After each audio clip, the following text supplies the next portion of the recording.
Salut, c'est Florian, bienvenue dans cette nouvelle vidéo, 8e vidéo de la playlist des 20 actions préférées de Warren Buffett sur lesquelles il investit le plus personnellement et à travers son entreprise Berkshire Hathaway, à travers son fonds d'investissement. Et aujourd'hui, la 8e entreprise, la 8e action, comme tu l'as vu dans le titre, c'est l'action General Motors. General Motors, qu'est-ce que c'est? C'est un constructeur automobile américain basé à Détroit dans le Michigan aux États-Unis.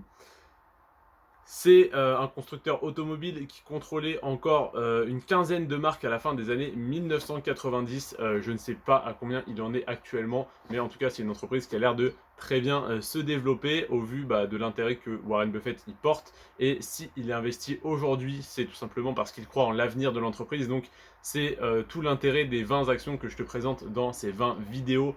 Aujourd'hui, je vais te présenter donc les caractéristiques de cette action pour que tu détermines par toi-même selon tes critères si elle t'intéresse, parce que ça n'est pas parce qu'il investit dessus, parce que Warren Buffett est un grand investisseur et qu'il investit dessus, que c'est une excellente action, qu'il faut absolument que toi tu investisses dessus. Donc là, aujourd'hui, on a une action qui est à 37 euros. C'est une action qui est très abordable. Ça te permet, à travers Boursorama, d'en acheter pour un minimum de 100 euros. Donc, si tu fais 37 x 3, ça fait 121 euros. Donc, pour 121 euros, tu as 3 actions General Motors. C'est déjà un bon point qu'elle soit accessible, qu'elle ne soit pas à plus de 1000 ou 2000 euros, ce qui rend certaines actions inaccessibles au petit portefeuille. Donc 37 euros par action, c'est très bien. 68% de croissance sur les 10 dernières années, c'est relativement faible. Ça pourrait être compensé par un versement de dividendes, mais malheureusement, l'entreprise General Motors se voit comme une entreprise de croissance, donc elle ne reverse pas de dividendes, sauf qu'elle n'est qu'à 68% de croissance sur 10 ans. Donc pour 100 euros investis il y a 10 ans sur General Motors, tu aurais aujourd'hui 168 euros dans ton portefeuille. Oui, c'est une croissance, oui, c'est intéressant, oui, c'est mieux que l'inflation, que le livret A, etc. Mais ça reste très faible par rapport au marché global américain et au marché boursier même français. Même en France, on trouve de bien meilleures performances que ça sur d'énormes boîtes avec un risque très faible. Donc là, General Motors, personnellement, je n'investirai pas du tout dessus.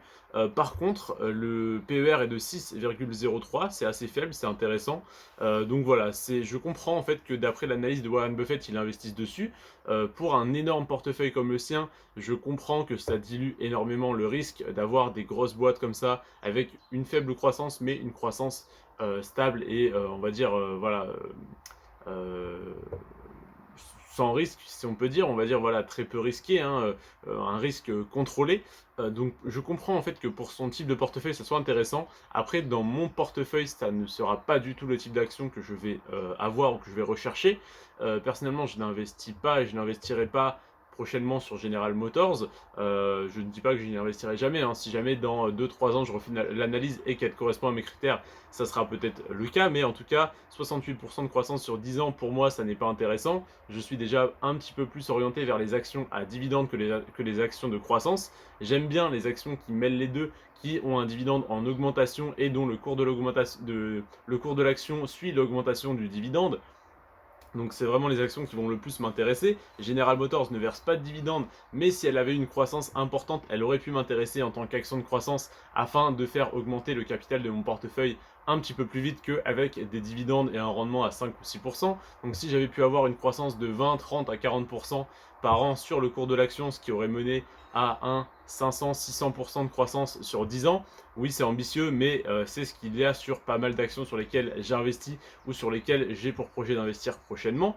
Donc, General Motors est très loin de répondre aux critères qui m'intéressent dans mon cas personnel. Peut-être que dans ton cas, tu as un portefeuille de 200 000 euros et tu souhaites te diversifier et mettre 3 000 euros sur General Motors. C'est tout à fait compréhensible si tu souhaites diluer ton risque ou quoi, mais en diluant ton risque, tu dilues également ta performance.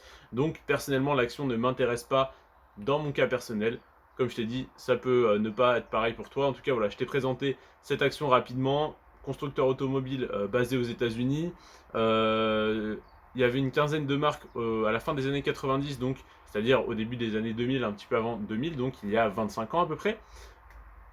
Voilà, c'est un mastodonte. Après, la croissance forcément se ralentit au fur et à mesure que la boîte devient, vraiment énorme, hein. C'est comme si tu investis sur Tesla, il faut pas espérer faire les mêmes performances que sur les, 5 à 10 dernières années, que ce qu'a fait Tesla sur les 5 à 10 dernières années.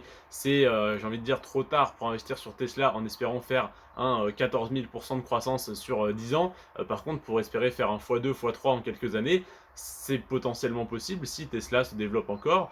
Par contre, comme l'action est surévaluée, il faut faire attention. General Motors, on n'est pas du tout là-dessus, on n'est pas du tout sur une boîte où il y a beaucoup de com autour, où voilà, c'est surévalué. On est sur une action très intéressante, stable, voire en légère croissance, mais personnellement, ça ne correspond pas du tout à mon profil. Donc voilà, je te l'ai présenté, je t'ai donné mon avis comme d'habitude, et on se retrouve demain pour une nouvelle action de Warren Buffett. On se retrouve demain à 20 h, mais on se retrouve également demain à midi pour une autre vidéo. On se retrouve demain à 17 h pour une autre vidéo sur du coup un top 5 d'actions, d'ETF ou d'actions à dividendes ou de crypto-monnaies. Ça dépend à quel moment du mois on est, mais à 17 h, tu as ce genre de vidéos d'analyse tous les jours.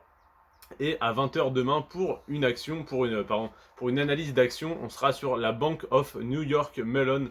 Donc voilà, une action sur laquelle Warren Buffett investit, une entreprise avec près de 50 000 salariés, donc encore un mastodonte, un petit peu plus intéressante que celle que je t'ai présentée aujourd'hui. Donc on se retrouve demain pour voir tout ça. Je te remercie de m'avoir accordé ton temps, prends soin de toi et de tes finances. Ciao.